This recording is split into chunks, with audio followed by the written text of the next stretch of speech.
यहां पर चाहे केसी त्यागी हो या मलूक नागर, वो कह रहे हैं 1-2 साल दीजिए, बेहतर हो जाएगी योजना, कहीं कोई कमजोरी रह जाएगी उसको दुरुस्त करेंगे। आपको दर्शकों को और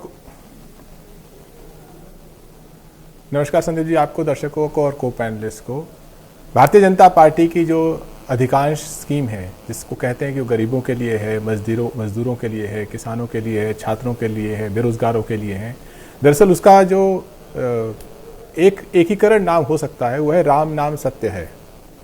आपने लेबर कोड लाया, मजदूरों का आपने राम नाम सत्य है कर दिया, एग्जाम पेपर लीक और बेरोजगारी से आपने राम नाम सत्य है कर दिया नौजवानों का और छात्रों का। अब ये ग्रामीण मजदूरों का राम नाम सत्य है की स्कीम है। और सबसे बड़ा राम नाम सत्य कहाँ होगा? उत्तर प्रदेश में, बिहार में, मध्य प्रदेश में, राजस्थान में, जिन राज्यों को बीमारू श्रेणी में कहा गया था। गुजरात में नहीं होगा। अगर आप पिछले 5 साल के आंकड़े देखें तो सबसे ज्यादा मजदूर, ग्रामीण मजदूर कहां पर हैं? सबसे ज्यादा गुजरात में है।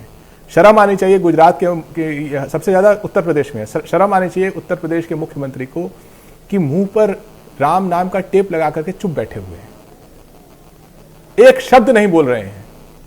आप देखिए कि पिछले 5 साल में इस स्कीम के अंतर्गत उत्तर प्रदेश में कितने ग्रामीण मजदूरों को काम दिया गया, कोरोना काल में कितने काम दिया गया, वो सारा आंकड़ा है मेरे सामने जो मैं प्रस्तुत कर सकता हूं।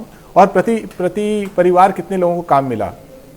लगभग 40 से 50 दिन का काम उत्तर प्रदेश में मिला, कभी 80 लाख मजदूरों को, कभी 1 करोड़ मजदूरों को, और लगभग 50 लाख, 40 से 50 लाख मजदूरों को बिहार में काम मिला।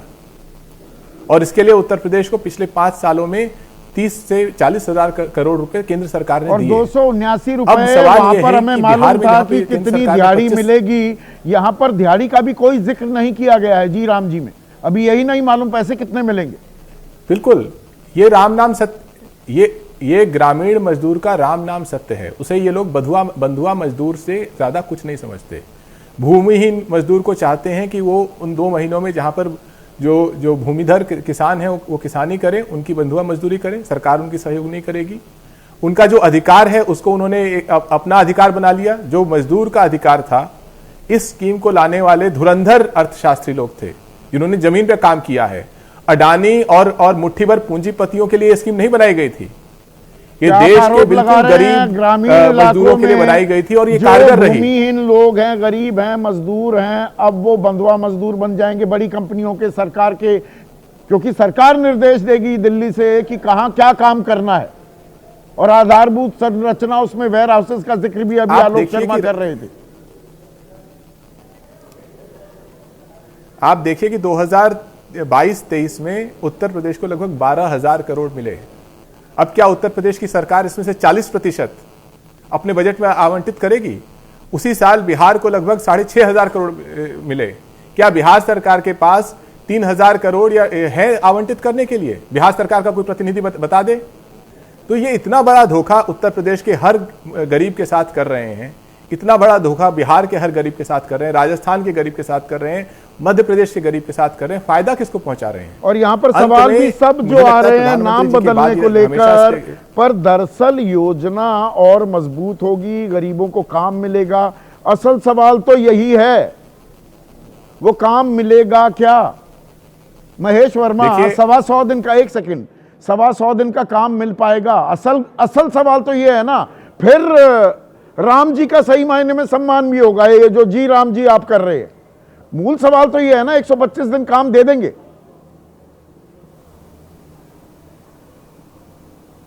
देखिए संदीप जी, आपके सवालों का मैं जवाब दूं उससे पहले मैं विपक्ष के विरोध के लिए उनको धन्यवाद करूंगा कि कहीं देश के गरीब गुरबे, पूरे देश को ये मालूम चला कि किस प्रकार से मनरेगा के नाम पर जो लूट थी इस देश में, बापू के नाम पर इन्होंने एक ऐसे कानून को बनाया था जिसके तहत जिस प्रकार से इन्होंने लूट खसोट मचाया, आज जब ये नया बिल आया तो उनको कहीं ये मालूम चला कि 11 साल से आप उस लूट खसोट को और 125 दिन, पूरी बात सुन लीजिए। ये अगर आप चाहते हैं कि गरीबों के हक में आपका चैनल जो है कहीं इस बात गरीबों के हक में ही है, वो आप मुझे मत सिखाइए। गरीबों का कहीं अगर आप हित नहीं अहित नहीं करना 11 साल से डकैती चल रही थी, सरकार क्या कर रही थी? छुपाने से नहीं चलेगा। कौन छुपा रहा था? सरकार आपकी। अरे भाई रखिए उन्हें स्क्रीन पर। नए कानून का जो मसौदा है उसके नए ऊपर कानून को विपक्ष ने भूल क्यों नहीं जाइए। बात किया? 11 साल से क्या लूट कारण है? खसोट क्यों आपने होने दी? क्यों होने दी लूट खसोट? बिल्कुल आपकी बात जायज है।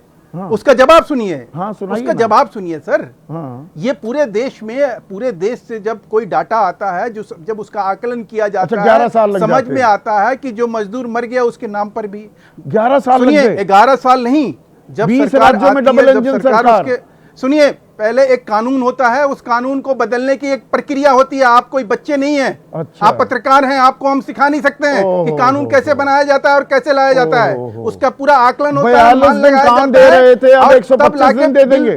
पार्लियामेंट में पिछले पेश साल किया जाता है। 42 दिन काम दिया, अब 125 दिन दे बिल्कुल, देंगे। मैं अब 400 आप बोलने नहीं देते हैं ना। हाँ। मजदूरों के नाम पर तो कम से कम बोलने दीजिए ना। 400 रुपया अब मिलेगा जहां मजदूरों को। कहाँ 400 लिखा है? रुपये तक कौन अब से मजदूरी कानून हो में जाएगी। लिखा है? जिसको कहाँ अगर लिखा मान है? लीजिए कि किसी वजह से, सर लिखा हुआ है, आप पढ़ लीजिए। पढ़ाइए आप ना, हरियाणा पढ़िए। में 400 रुपये तक अब मिलेगा। हरियाणा पर आ 7 गए। रुपये इस से कानून लेके में कहाँ 26 लिखा है? रुपये तक बढ़ेगा इस कानून डीबीटी में- के तहत। हाँ, डीबीटी। सर मैं पढ़ के सुना देता हूं, सुन लीजिए।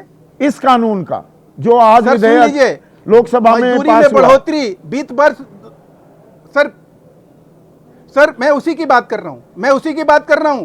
2025-26 के लिए मजदूरी दरों में राज्यों के अनुसार 7 रुपए से लेकर 26 रुपए तक वृद्धि की गई। उदाहरण के लिए हरियाणा में मजदूरी अब 400 रुपया मैं प्रति आज दिन का तक पहुंच पूछ रहा गई हूं, है। आप विषयांतर इसका हो मतलब जाते क्या हैं। आप थोड़ा व्हाट्सएप ज्ञान प्रोफेसर हैं आज आप। ही की उसी कानून की बात कर रहा प्रोफेसर हूं। हैं। अरे मेरे भाई, पढ़ के महेश कम से भाई। कम पढ़ के लोगों को बताओ तो सही। हाँ, पढ़ के ही दर्शकों को बताता विचलित तो हूं, मत ये करो। नहीं, आप आप जैसे नहीं। आज पूरा देश और गरीब विचलित है, अवाक है, अचंभित है, इस विरोध पर।